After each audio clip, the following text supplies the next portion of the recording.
உங்கள் கண்களில் பிரஷரா, கண்ணீர் அழுத்த நோயாக இருக்கலாமா? வாங்கள் இந்த காணொலியில் தெளிவாக காண்போம். நான் உங்கள் டாக்டர் பவித்ரா. குளாக்கோமா எனப்படும் நீரழுத்த நோய் ஒரு முறை வந்துவிட்டால் இன்றும் பழைய நிலைக்கு திரும்பாது. இந்த நோயின் பாதிப்பை குறைத்திருக்க மட்டும்தான் கொடுக்குறாங்க. ஃபர்ஸ்ட் நம்ம கண்களை பத்தி தெரிஞ்சுக்கலாம். மக்களே, இதுல ஃபர்ஸ்ட் பார்த்தோம்னா லென்ஸ்னு ஒன்று இருக்கும். அதுக்கப்புறம் வேற இம்பார்ட்டன்ட் ஸ்ட்ரக்சர் அப்படின்னு பார்த்தோம்னா சல்லடை மாதிரி ஒன்று இருக்கும். அது பேர் ட்ரெபிகுலர் மெஷர்க்குன்னு சொல்லுவாங்க. அப்புறம் நம்மளோட கண் நரம்பு, அதுக்கு பேர் ஆப்டிக் நர்வு. லென்ஸ் பக்கத்துலேயே சின்னதாக தசை மாதிரி ஒன்று இருக்கும். அது பேர் சில்லேரி மசில்ஸ்ன்னு சொல்லுவாங்க. இந்த சில்லேரி மசில்ஸ்லேருந்து என்ன ஆகும் அப்படின்னு பார்த்தீங்கன்னா, நமக்கு அக்வஸ் ஹியூமர் எனப்படும் ஒரு விதமான திரவம் மாதிரி வெளியே வரும். இது அப்படியே அந்த லென்ஸுக்கும் நம்ம பீப்புளுக்கும் இடையில உள்ள ஓட்ட வழியா வெளியே போய் நம்ம சல்லடை மாதிரி இருக்க அந்த இது வழியா கண்ணை விட்டு வெளியே போயிடணும். இதுதான் நார்மல். இதுல ஏதாவது அடைப்பு ஏற்பட்டுச்சு அப்படின்னா நமக்கு கண்களுக்கு பின்னாடி பேக் ஃப்ளோ அடிச்சு ப்ரெஷர் அதிகமாகும். நிறைய திரவம், நிறைய தண்ணி சேர்ந்து ப்ரெஷர் ஜாஸ்தியாகும். இந்த ப்ரெஷர் என்ன ஆகும் அப்படின்னு பார்த்தீங்கன்னா, டைரக்டா போய் நம்ம கண் நரம்பு, அதாவது ஆப்டிக் நர்வ் என்ன கண் நரம்புல அழுத்தத்தை உண்டாக்கும். அழுத்தம் உண்டாகும் போது நமக்கு கண்ணோட பார்வை மங்க ஆரம்பிக்கும். நம்ம கண்ணை நம்ம வீட்டு பாத்ரூமோட ஒப்பிட்டு பார்க்கலாம். நம்ம பாத்ரூம்ல குளிச்சுட்டு தண்ணி போறதுக்கு சல்லடை மாதிரி ஒரு அமைப்பு இருக்கும். அது வழியா தண்ணி எந்த அடைப்புலன்னா அழகா போயிடும். ஒருவேளை அடைப்பு இருந்துச்சுன்னா பாத்ரூம்ல தண்ணி தேங்கிட்டே இருக்கும். பாத்ரூம் பைப் வழியா தண்ணி வந்துட்டே இருக்கும். இதனால என்னக்கும் நம்ம டேங்குக்கு ப்ரெஷர் போகுது. இதே ஒருவேளை இப்படியும் எடுத்துக்கலாம். பாத்ரூம் அடைப்புல தண்ணி போயிட்டே இருக்கு, ஆனா பைப்ல தண்ணி வராம அப்படியே ப்ரெஷர் ஜாஸ்தி ஆகுதுனால டேங்க்ல ப்ரெஷர் ஜாஸ்தி ஆகும்.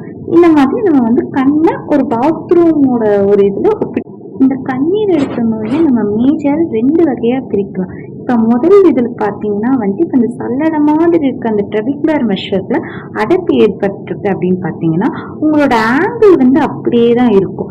ஜஸ்ட் அதுல அடைச்சிருக்கு, அதனால நீர் போக மாட்டேங்குது. இதை ஓப்பன் ஆங்கிள் குளாக்கோமா என்ன சொல்லுவாங்க. இன்னொரு வகை அப்படின்னு நீங்க பாத்தீங்கன்னா, உங்களுக்கு அந்த பியூப்பிள் எனப்படும் பைப்புக்கும் லென்ஸுக்கும் உள்ள ஓட்டை அடைச்சிருச்சு அப்படின்னா உங்களோட சல்லடையில எந்த அடைப்பும் இருக்காது. ஆனா உங்களுக்கு நீர் அப்படியே பேக் ஃப்ளோ அடிக்கும். இதை ஆங்கிள் க்ளோஷர் குளாக்கோமா அப்படின்னு சொல்லுவாங்க. ஏன்னா அந்த பியூப்பிளுக்கும் லென்ஸுக்கும் உள்ள ஆங்கிள் க்ளோஸ் ஆயிடுச்சு. இந்த நோய்க்கு சில சிம்டம்ஸ் அப்படின்னு பார்த்தீங்கன்னா, மெயினா க்ளோஸ்டு ஆங்கிள் க்ளோஸ் குளாக்கோமாக்கு தான் வரும். ஓப்பன் ஆங்கிள் குளாக்கோமாக்கு அந்த அளவுக்கு சிம்டம்ஸ் எதுவும் இருக்காது நமக்கு.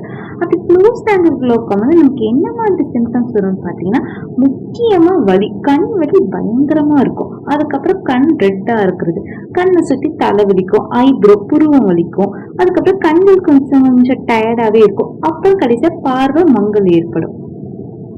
இந்த நோய் யார் அதிகமா தாக்கும் அப்படின்னு பாத்தீங்கன்னா, மெயினா வயசானவங்களுக்கு, கண்கள்ல வேற ஏதாவது பிரச்சனை இருக்கிறவங்களுக்கு, குடும்பத்துல இந்த நோய் பரம்பரையா யாருக்கெல்லாம் ஓடுதோ, அப்புறம் சுகர், பிரஷர் போன்ற நோய் இருக்கிறவங்களுக்கு, ஸ்டீராய்டு எனப்படும் மருந்து அதிகமா எடுத்துக்கிறவங்களுக்கு இந்த நோய் வர்றதுக்கான வாய்ப்பு அதிகமா இருக்கு. மெயினா வயசானவங்களுக்கு அதிகமா வரும். இந்த நோய் உங்களுக்கு இருக்கான வீட்லயே எப்படி கண்டுபிடிக்கிறதுன்னு பார்க்கலாம்.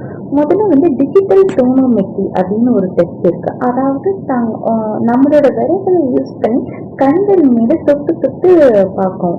தொட்டு பார்க்கும்போது உங்களுக்கு கண்கள் ரொம்ப ஹார்டா தெரிஞ்சுச்சுன்னா உங்களுக்கு ப்ரெஷர் ஜாஸ்தியா இருக்கும். ஸோ நோய் இருக்கிறதுக்கான வாய்ப்பு அதிகம்.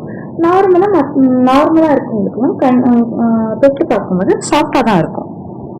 ரெண்டாவதா ஒரு டெஸ்ட் பண்றாங்க. அதுக்கு பேர் shadow test or eclipse test or eclipse sign அப்படின்னு சொல்லுவாங்க. அதாவது என்ன பண்ணுவாங்க அப்படின்னா, நம்மளோட காது பக்கம் இருக்கக்கூடிய கண் பக்கத்துல நம்ம டார்ச் லைட் அடிக்கணும். டார்ச் லைட் அடிக்கும்போது நார்மலா இருக்கவங்களுக்கு அந்த கண்ணுக்குள்ள இருக்கிற பாகங்களுக்குள்ள இடைவெளி டீப்பா இருக்கிற காரணத்தினால அந்த பக்கத்துல இருந்து இந்த பக்கம் நமக்கு 2 பக்கமே நல்ல ஒரு வெளிச்சம் ஏற்படும். பட் இந்த பிரச்சனை, இந்த நோய் இருக்கிறவங்களுக்கு நமக்கு அந்த பைப் அடிச்ச மாதிரி அடைச்சிருக்கனால நமக்கு ஒரு பக்கத்துல இருந்து இன்னொரு பக்கம் அந்த லைட் வெளியே வரவே வராது. ஒரு பக்கம் ஃபுல்லா இருண்டு போயிருக்கும். அதனால அது பேரு எக்லிப்ஸ் சைன் சொல்லுவாங்க. இந்த மாதிரி டெஸ்ட்லாம் பண்ணி பார்த்து உங்களுக்கு சந்திப்பு இருந்துச்சுன்னா உடனடியாக கண்டிப்பாக ஹாஸ்பிட்டல் கிளம்பி வாங்க. அவங்க உங்களுக்கு வேறு சில டெஸ்ட் எல்லாம் பண்ணி பார்த்து, உதாரணத்துக்கு கோனியோஸ்கோப் எனப்பட ஒரு லென்ஸை வச்சு நாங்கள் கண்ணுக்குள்ளே பார்ப்போம். அப்போ உங்களுக்கு அந்த சல்லடை மாதிரி இருக்க ஒரு ஸ்ட்ரக்சரில் வந்துட்டு அடப்பு இருக்கா இல்லையா, நீரழுத்தம் எவ்வளோ இருக்கு, அங்கே என்னெல்லாம் இருக்கு, இதெல்லாம் தெரியுது. இதெல்லாம் பார்த்து உங்களோட பிரச்சனையில் தீவிரத்தை நாங்கள் கண்டுபிடிச்சிருவோம். ட்ரீட்மெண்ட்டை என்ன பண்ணுவோம் அப்படின்னா, இப்போ ஒருவேளை நம்ம மக்களுக்கு வயசு ரொம்ப ஜாஸ்தியாக ஒரு 80-85 மேலே இருந்துச்சுன்னா அவங்களால அறுவை சிகிச்சையை தாங்கக்கூடிய சக்தி இருக்காது. அவங்களுக்கு நம்ம மாத்திரை மருந்து தான் கொடுப்போம். இல்லை அதே நம்ம மக்களுக்கு வந்துட்டு ஒரு மாதிரி நடுத்தர வயசுல ரொம்ப சின்ன வயசு ஆளாக இருந்தாங்க அப்படின்னா அவங்களால அறுவை சிகிச்சை பண்ணிக்கூடிய தெம்பும் சக்தி இருக்கும். அதுதான் நல்லதும் கூட. அப்போ நம்ம வந்து 2 வகையாக சர்ஜரி பண்ணலாம். அதுல முதல்ல ஒரு சர்ஜரி பார்த்தீங்கன்னா, நம்ம கண் விழி, அதாவது அந்த ப்ரௌன் கலர்ல இருக்க ஸ்ட்ரக்சர்ல ஒரு ஓட்டை போடுவோம். அந்த ஓட்டை வந்து நமக்கு எப்படின்னா புதுசா ஒரு பைப்பு போட்ட மாதிரி. பைப்பு மூலமா நமக்கு உள்ள இருக்க தண்ணிலாம் வெளியே வந்து நமக்கு வந்துட்டு கண்ணில் உள்ள ப்ரெஷர்லாம் குறைஞ்சிரும். இதையே நம்ம கண்ணுக்கு மேலே போடுறோம் அப்படின்னா கண் இமைகள் அப்பதான் அந்த ஓட்டையை மூடும். அப்ப அந்த நார்மலா வந்துட்டு நமக்கு அந்த ஓட்டை வெளியே தெரிஞ்சுன்னா நம்ம பார்வை வந்து சரியாக இருக்காது. எல்லாமே பாக்குறதுலாம் 2 தெரியும்.